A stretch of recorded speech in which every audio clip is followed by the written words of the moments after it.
twese turagomba kuryoha. Mana turagomba kuryoha, mana turagomba kuryoha, mana turagomba kuryoha, mana turagomba kuryoha, mana turagomba kuryoha.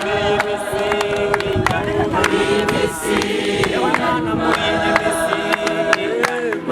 misi, uri mana turagomba umuvyuro, mana turagomba ewe mana turagomba umuvyuro, mana turagomba mana baragomba umuvyuro, mana turagomba umuvyuro, mana baragomba umuvyuro, mana turagomba umuvyuro, mana turagomba umuvyuro, mana turagomba umuvyuro. Muri iyi misi ya nyuma,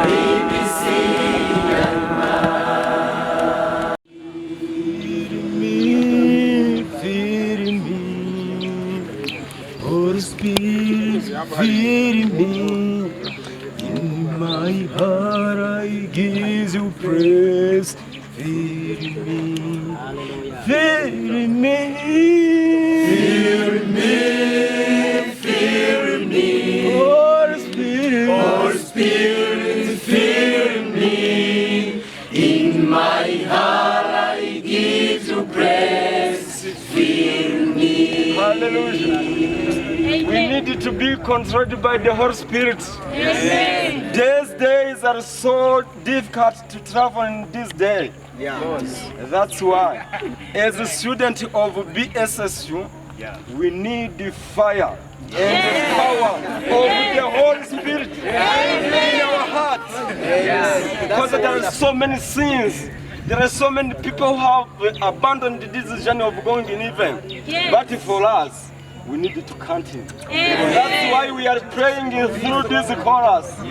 That we need to be controlled by the Holy Spirit. Amen. Feed me.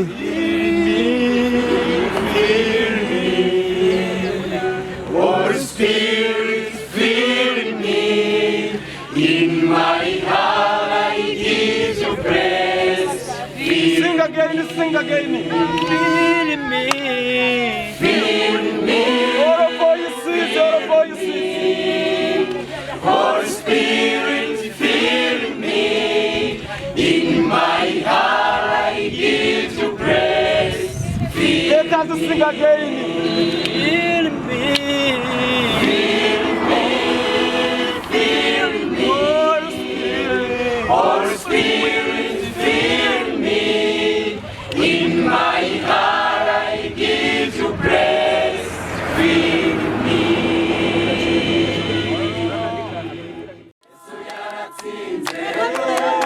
Azokwa matsinda ari n'amajwi narinda kwiyamamaza.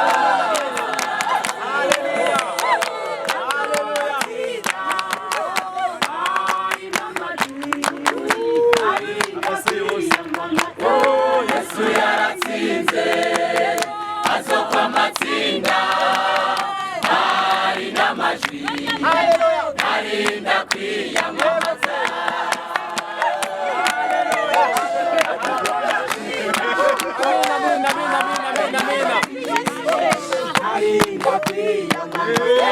Yesu yaratsinze azokwa matsinda ari n'amajwi narinda kwiyamamaza. Hallelujah. Hallelujah. Yego. Yesu yaratsinze azokwa matsinda ari n'amajwi narinda kwiyamamaza.